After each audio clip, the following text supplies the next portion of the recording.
తెలంగాణలో కాంగ్రెస్ పాలనకు ఏడాది పూర్తయిన సందర్భంగా సీఎం రేవంత్ రెడ్డి ఎక్స్ లో ఆసక్తికర పోస్ట్ చేశారు. పోరాటాలు, ఉద్యమాలు, త్యాగాలు, ఆత్మ బలిదానాలు, ఆకాంక్షలు, ఆశయాలను అన్నింటినీ కలిపి వీలునామాగా రాసి 2023 డిసెంబర్ 7 నాడు తెలంగాణ తన చేతుల్లో పెట్టిందన్నారు. వారసత్వాన్ని సగర్వంగా సమున్నతంగా ముందుకు తీసుకువెళ్లే బాధ్యతను రాష్ట్రం అప్పగించిందని చెప్పారు. నిరంతరం జ్వలించే ఈ మట్టి చైతన్యమే స్ఫూర్తిగా విరామం లేకుండా ముందుకు సాగిపోతున్నామన్నారు. ఏడాది ప్రజా పాలనలో ఎంతో సంతృప్తిగా ఉందని రేవంత్ రెడ్డి ట్వీట్ చేశారు.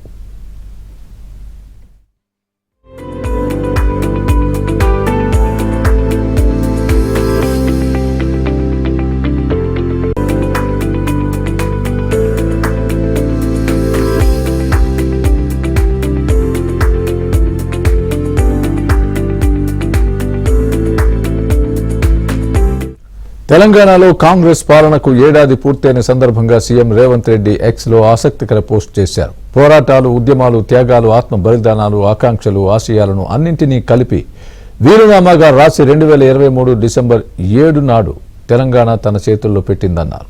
వారసత్వాన్ని సగర్వంగా సమున్నతంగా ముందుకు తీసుకువెళ్లే బాధ్యతను రాష్ట్రం అప్పగించిందని చెప్పారు. నిరంతరం జ్వలించే ఈ మట్టి చైతన్యమే స్ఫూర్తిగా విరామం లేకుండా ముందుకు సాగిపోతున్నామన్నారు. ఏడాది ప్రజా పాలనలో ఎంతో సంతృప్తిగా ఉందని రేవంత్ రెడ్డి ట్వీట్ చేశారు.